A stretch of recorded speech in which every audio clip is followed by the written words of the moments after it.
Let's get right into it. Number 12. The secret history of your fridge.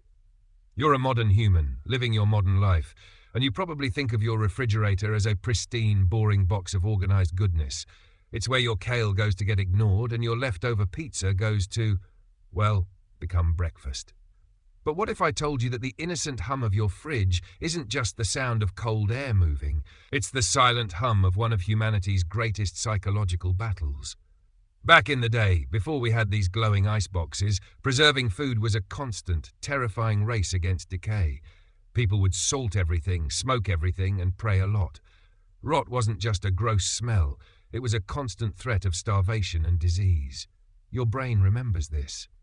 Deep in the lizard part of your mind, the fridge isn't just an appliance, it's a symbol. It's a trophy of your triumph over nature, a gleaming shrine to your survival skills. The very act of opening it and seeing a fresh carton of milk gives your primitive brain a little dopamine hit, a tiny reward for not starving to death. But here's the unsettling part. All that food, packed and prepped, is also a ticking time bomb. The moment that door closes, the bacterial war begins anew. Every single item in there is in a state of suspended animation, a quiet battleground of enzymes and microbes just waiting for the temperature to rise. Your fridge is less of a cool box and more of a cryogenic chamber, a tomb for food that is actively trying to become compost. So next time you grab a snack, remember you're not just eating, you're participating in a victory lap of a war you never knew you were fighting. Number 11.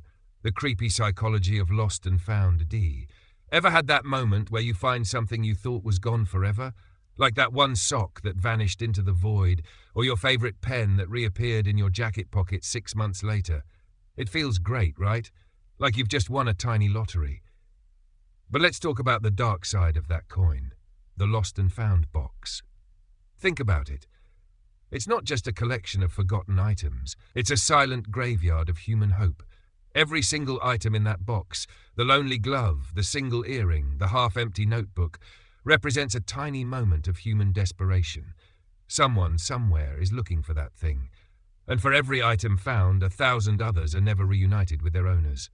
These boxes are a psychological vortex, a black hole of personal history. They're a museum of abandoned intentions and broken narratives. The keychain with the cheesy photo of a dog? That's someone's forgotten connection to a best friend. The crumpled scarf? A discarded attempt at staying warm on a cold day. The very act of putting something in there is an act of letting go, an acknowledgement that the item's story is likely over. And the person who finds it? They're just the curator of a tragedy. You're not just looking through a box of junk, you're an archaeologist of lost moments, sifting through the emotional rubble of strangers. Number 10. The unsettling purpose of ceiling fans. You're laying in bed, the ceiling fan lazily spinning above you. It's a simple, comforting thing, a rotating blade of air, a gentle white noise machine. But what if its true purpose is a little more sinister? Don't get me wrong, it keeps you cool, sure, but the ceiling fan is also one of the most brilliant psychological tools ever invented for one simple reason. It gives your brain something to do. Your mind, you see, absolutely despises doing nothing. It's a supercomputer that's constantly looking for a problem to solve, a threat to analyze, a pattern to find. When you're just laying there, trying to relax, your brain starts making up its own problems. It starts worrying about bills, replaying embarrassing moments from a decade ago, or convincing you that you left the stove on. The ceiling fan is a beautiful, hypnotic distraction. It's just enough visual and auditory stimulation to keep your brain busy without actually requiring any thought. It's a brain pacifier. But here's the kicker. The human brain is a pattern-finding machine. It loves symmetry and predictability. But what if I told you that the subtle, nearly invisible wobble in that fan blade is a glitch in the matrix? A tiny, random inconsistency that your subconscious mind is desperately trying to solve every single time you look at it? You're not just watching a fan spin.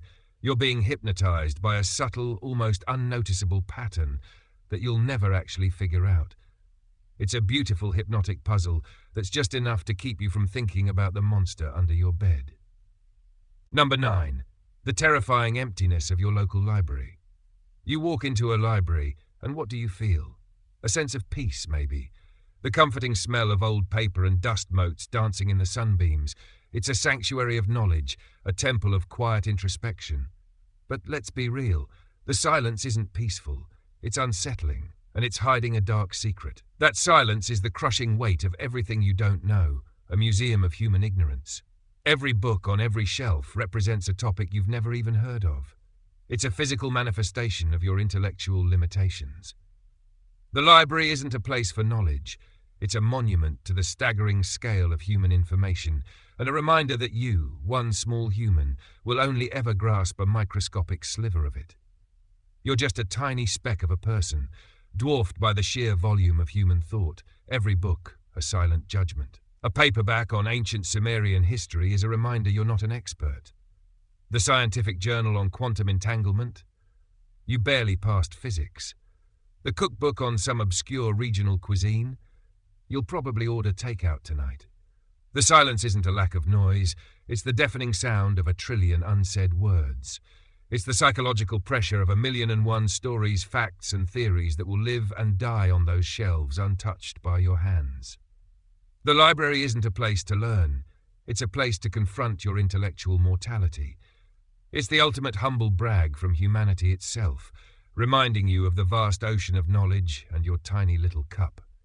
Number 8. The hidden dangers in a jar of mayonnaise. Okay, this might sound a little ridiculous, but hear me out. Mayonnaise. It's a staple of sandwiches and a key ingredient in every questionable potato salad ever made. But the jar itself is a psychological battlefield. You see, mayonnaise is a brilliant example of a scientific marvel disguised as a condiment. It's an emulsion, a fragile, unstable mixture of oil, water, and egg yolk held together by molecular witchcraft. It shouldn't work. The ingredients naturally repel each other. Yet, there it sits, a creamy, delicious lie. Your brain, on a deep, lizard-brained level, knows this. It knows that this jar holds a paradox. It's both solid and liquid, stable, yet one wrong move away from separating into a disgusting, oily mess. This is why you feel a primal urge to keep it cold, to protect it. The moment you leave it out on the counter, a tiny alarm goes off in your brain. You're not just worried about food poisoning, you're worried about the collapse of an entire molecular structure. The mayonnaise jar is a metaphor for the fragility of order in a chaotic universe. It's a constant, subconscious reminder that everything can fall apart in an instant. This is a very real psychological phenomenon. The fear of something breaking or going bad isn't just about waste, it's about our deep-seated need for control over our environment. So the jar isn't just a container for a creamy condiment, it's a monument to your subconscious anxiety about the fine line between order and chaos. And it's also why you're always so relieved when you open it and see that it hasn't separated into a gross, disgusting puddle. Number 7. Your brain's vending machine obsession. Imagine you're standing in front of a vending machine. It's a monument to convenience, a glorious, glowing rectangle of sugary promise. But your brain doesn't see it that way. To your brain, the vending machine is a slot machine, a psychological trigger engineered to exploit a specific cognitive bias. We're wired for intermittent reinforcement, the rewarding feeling of getting something good on an unpredictable schedule. Think about it. When you put your money in and press a button, there's a moment of delightful suspense. Will it drop? Will it get stuck? Will your snack of choice become a tragic casualty of gravity, forever trapped behind the glass? The machine gives you a tiny, controlled jolt of danger, and when it works, that little thump as your bag of chips hits the bottom is a rush. It's a minor triumph, a tiny victory over the chaotic universe. But when it gets stuck, oh, the horror. That's not just a wasted dollar. It's a betrayal of the social contract. It's the universe telling you that the rules don't apply to you. And that's why you immediately resort to a deep, primal anger. You shake the machine, you hit the glass, you scream at a non-sentient metal box. It's a perfectly normal, albeit hilarious human reaction, because the vending machine isn't just a machine. It's a tiny, passive-aggressive deity, and sometimes it decides you don't deserve the reward. So you're not just buying a snack, you're gambling with a cosmic force of chaos that's designed to make you lose your mind. Number 6. The uncanny valley of the office printer. You're a modern professional, a cog in the great machine of capitalism, and one of your most frequent interactions is with the office printer.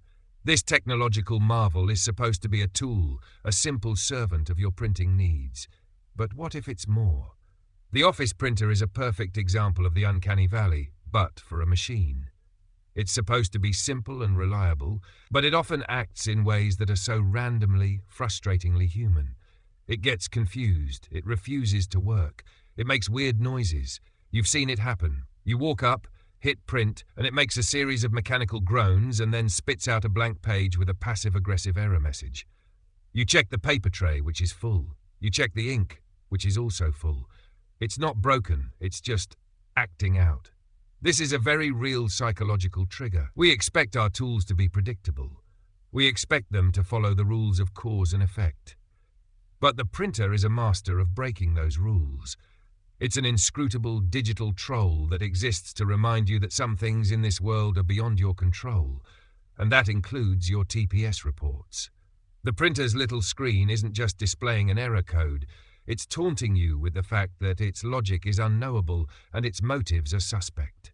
You're not just dealing with a machine, you're dealing with a sentient, malevolent spirit trapped inside a plastic box, and all it wants is to make you late for your next meeting.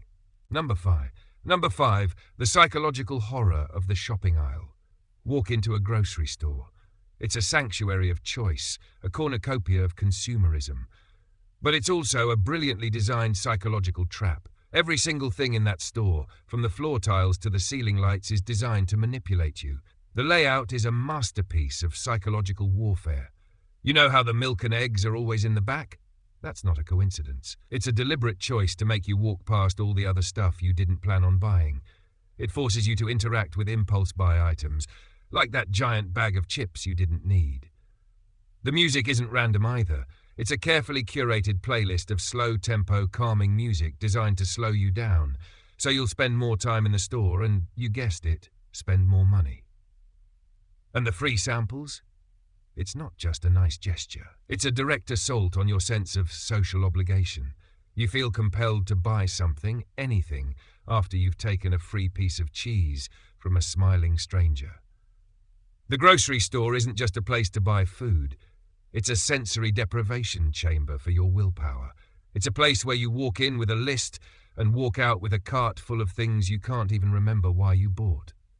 It's a beautifully constructed illusion, a labyrinth of consumer manipulation, and you're just a little mouse scurrying through it with a shopping cart full of existential dread and way too much cheese. Number 4, the quiet terror of a locked door. You've done it. We've all done it. You're at home, maybe you're about to go to bed, and you go around checking the locks. It's a simple, comforting ritual. The little click of the lock is a sound of safety and security. But why do we do it? Because the locked door is a physical manifestation of a psychological paradox. It's a barrier that's simultaneously a protector and a threat. On one hand, it's a symbol of your security, a promise that the outside world of chaos and danger is safely outside. On the other hand, the very existence of a lock is a constant, subtle reminder that there is something to be protected from. The locked door isn't just a piece of metal and wood.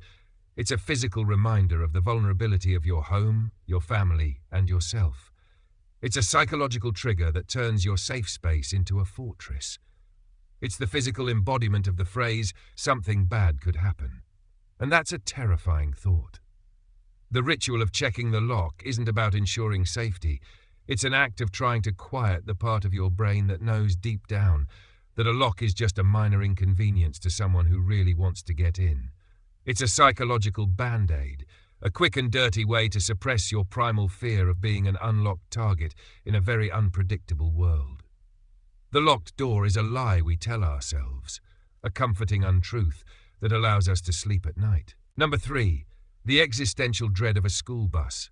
You're driving behind a school bus. It's big, it's yellow, and it's a slow-moving symbol of childhood innocence. You probably see it as a minor inconvenience, a traffic jam on wheels.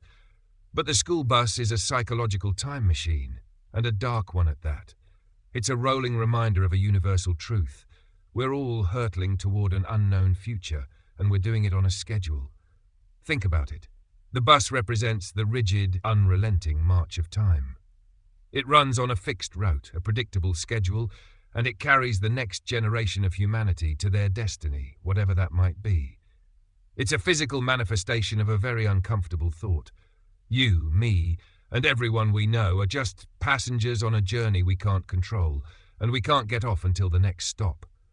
The bus isn't just taking kids to school, it's carrying them into a world they are completely unprepared for. It's a symbol of a future that is both terrifyingly uncertain and absolutely inevitable.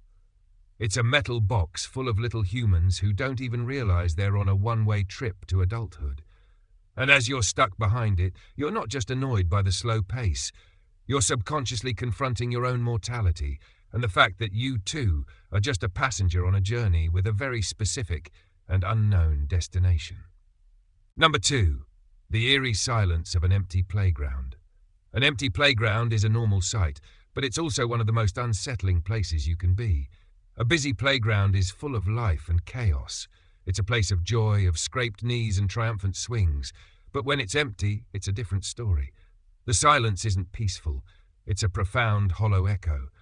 The swings are still, the slides are empty, and the seesaws are frozen in a state of unnatural equilibrium.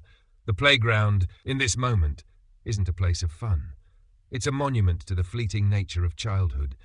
The empty swings aren't just empty. They're a metaphor for the passage of time.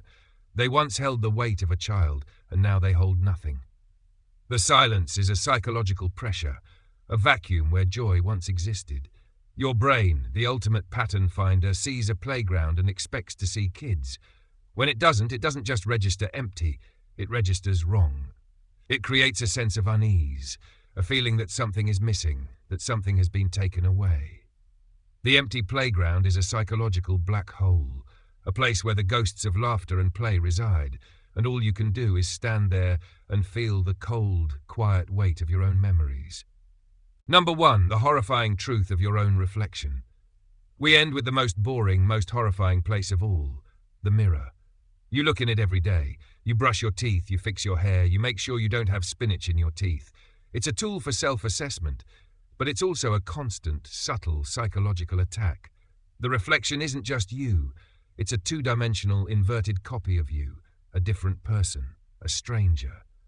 Over time, your brain has to constantly reconcile the person you feel you are with the person in the mirror. We are more used to seeing our reflection than we are to seeing our actual face in photos, which is why we often feel a subtle sense of unease when we see an uninverted picture of ourselves. But the mirror is worse.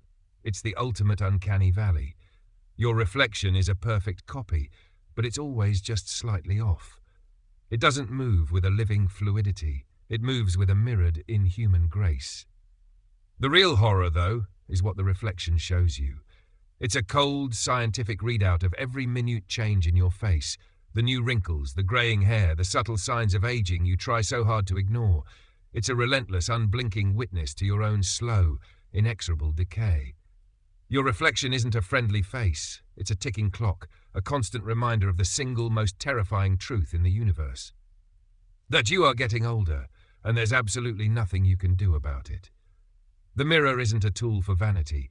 It's a time machine of regret and an unblinking harbinger of your own mortality. That's all for today. I'll be making similar videos in the future. Subscribe to see them.